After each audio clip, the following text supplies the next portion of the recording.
চলে আসছি target question ব্যাংকের ক্লাস 5-এর ইংলিশের ফার্স্ট সামেটিভের কোশ্চেন্স নিয়ে।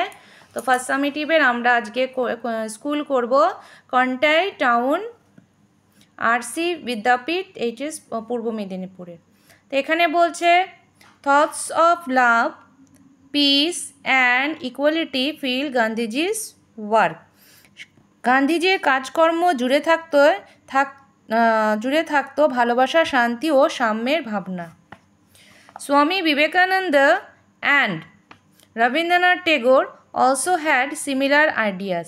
স্বামী বিবেকানন্দ এবং রবীন্দ্রনাথ ঠাকুরেরও ছিল সেই একই রকমের ভাবধারা। Swami Vivekananda wanted unity among all religions. Swami Vivekananda সকল ধর্মের মধ্যে সমন্বয় চাইতেন। He spoke about it in 1893 at Chicago. তিনি এই সম্পর্কে 1893 সালে শিকাগোতে বক্তব্য রেখেছিলেন। Rabindranath Tagore started the Rakshabandhan in 1905। Rabindranath Thakur 1905 খ্রিস্টাব্দে রাখি বন্ধনের সূচনা করেন। It was a festival of brotherhood and communal harmony. এটি ছিল ভ্রাতৃত্ব ও সাম্প্রদায়িক সম্প্রীতির উৎসব। তে হয়ে গেল। তারপরে বলছে this three great man have become immortal for their thoughts and work. এই তিনজন মহান ব্যক্তি ছিল, তাদের চিন্তাভাবনা ও কাজকর্মে স্মরণীয় হয়ে থাকবেন সবসময়। এরপরে বলছে ট্রু ফলস। বলছে স্বামী বিবেকানন্দ আর Mahatma Gandhi had similar ideas. হ্যাঁ, একই রকমের চিন্তাভাবনা ছিল, এটা হবে ট্রু। নাম্বার 2তে বলছে the Rakshabandhan was started in 1950। এটা ফলস হবে, কারণ এখানে 1905-এ রক্ষাবন্ধন হয়েছিল। Complete the following sentences with information from the text. Gandhiji's work field with হবে love, peace and equality. Rakshabandhan was a festival of brotherhood and community harmony. যে এখানে লেখা আছে রক্ষাবন্ধন, এই যে brotherhood and communal harmony. Number C বলছে answer the following question. What did Swami Vivekananda speak about at Chicago in 1893? এটা বলবে স্বামী Vivekananda wanted unity among all religions. He spoke about it in 1893 at Chicago. ব্যাস হয়ে যাবে এতটুকু। এরপরে আসছি গ্রামার অ্যান্ড ভোকাবুলারিতে।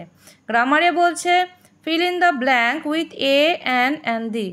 হবে Suhana is an honest girl. Number 2 হবে my mother reads the Ananda Bazar. Change the singular number into plural number. বহু বচন এবং এক বচন পরিবর্তন করতে বলছে। ম্যাঙ্গো ম্যাঙ্গোজ, বাফেলো হবে buffaloes. Donkey donkeys, mosquito mosquitoes. এরপরে বলছে write 4 sentences about a great man. যে কোনো একজন মহান ব্যক্তি সম্পর্কে 4 লাইন লিখতে বলা হয়েছে। তাহলে এখানে আমরা দেখো 4 লাইন লেখা হয়েছে। তো যে কোনো একজন মহান ব্যক্তি সম্পর্কে লিখলেই হবে। Number 1, Rabindranath Tagore was a great son of India. Rabindranath Thakur ছিলেন ভারতের একজন মহান পুত্র। He was born on 19th May 1861 at Jorasanko. তিনি জোড়াসাঁকোতে 1861 খ্রিস্টাব্দের 19 মে জন্মগ্রহণ করেন। He wrote many books, essays and poem. তিনি অনেক বই, ছোট ছোট বই, গল্প, কবিতা লিখেছিলেন। Number 4, he was awarded Nobel prize. তিনি নোবেল জাতীয় পুরস্কারে সম্মানিত হয়েছিলেন। তো এ হয়ে গেল আমাদের টার্গেট বইয়ের কোশ্চেন অ্যান্সারের পার্ট। যদি তোমাদের ভালো লাগে তাহলে অবশ্যই তোমরা লাইক করো, আর ভিডিওটি ভালো লাগলে শেয়ার করতে ভুলো না। আজ এ পর্যন্তই রাখছি।